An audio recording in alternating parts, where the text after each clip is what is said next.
story begins in Mongolia, an area of land north of China. The people who live here are nomadic people organized through clans who live in the mountains.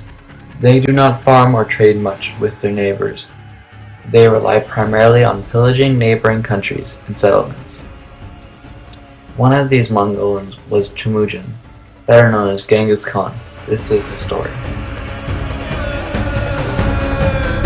For years, our clan has been nothing but a bunch of nomads with no real wealth or power.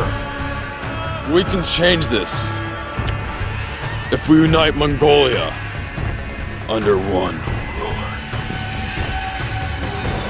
Okay, we will help you in your conquest of Asia, Temujin.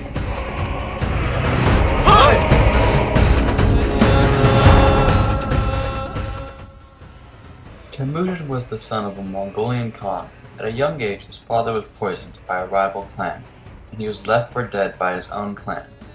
He was then seized as a slave. Not much is known after this, but suddenly Temujin reappeared and began his conquest of Asia. The Mongolians were great warriors for two reasons. They are great horsemen, and also they are great archers.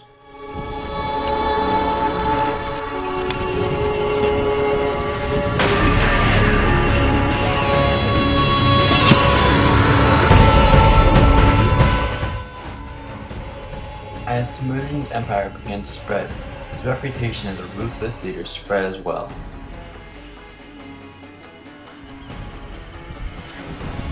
You know about that guy Temujin?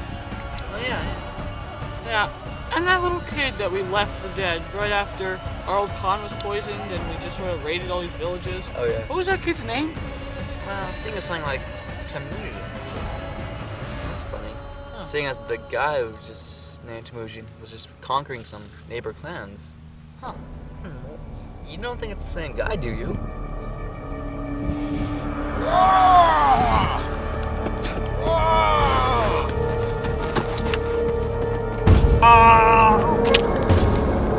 I am Temujin!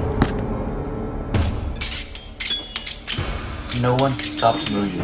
Quickly he was becoming the strongest Mongolian Khan. He's the youngest Khan that we've ever seen, but yet he's the greatest.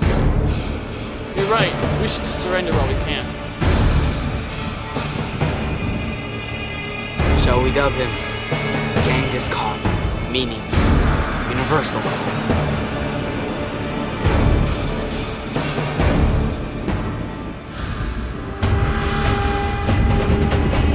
Now, we shall move on to China.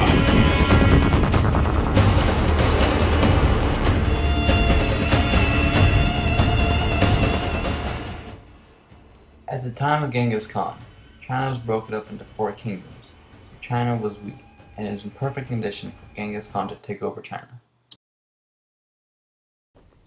China, once Asia's strongest army, shall crumble under the hands of man.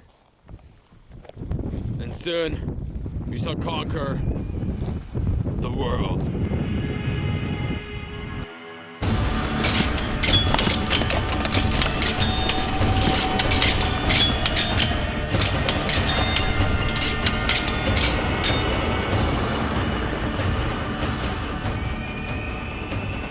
Though the Mongols were great archers and horsemen, that isn't the main reason why they were so successful in their military campaigns.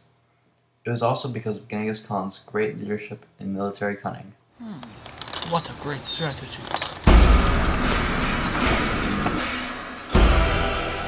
And it was because of this that Genghis Khan was able to take over China so efficiently. But he was not satisfied there. You have done well, my army. So for now, rest.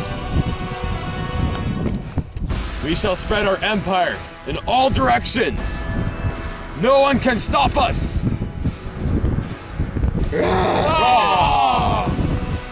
The Mongolian Empire reached as far west as the Black Sea and as far east as Korea. The Mongolian Empire covered 1/5 of the Earth's landmass, the largest empire in the state.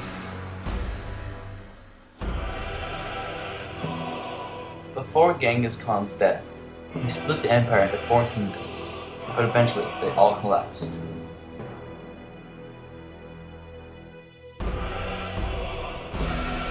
Though Genghis Khan never got to complete his conquest of China, his grandson Kublai Khan finished his conquest uniting China for the first time since the Tang Dynasty.